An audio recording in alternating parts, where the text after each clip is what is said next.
Here's how you buy Bitcoin on eToro. So if you don't have it on your watch list, the first thing you want to do is come up here to the search bar and go ahead and type in Bitcoin. That will bring up Bitcoin here. You also have Bitcoin Cash and a few other options, but we're going to click Bitcoin.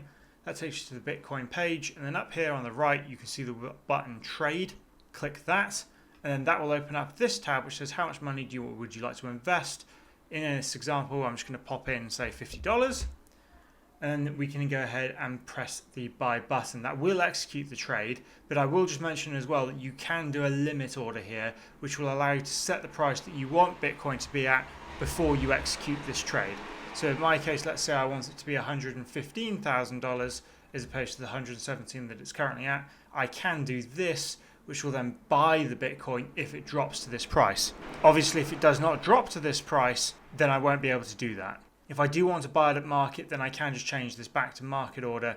Go ahead and buy, say, $50 worth here, press the buy button, and then that trade has executed. To check that it's executed properly, we can go over here to our portfolio. In our portfolio here, you can see that we have successfully bought Bitcoin. I can close the trade, or if I want, I also have this option to potentially buy even more. And that is how you buy Bitcoin on eToro.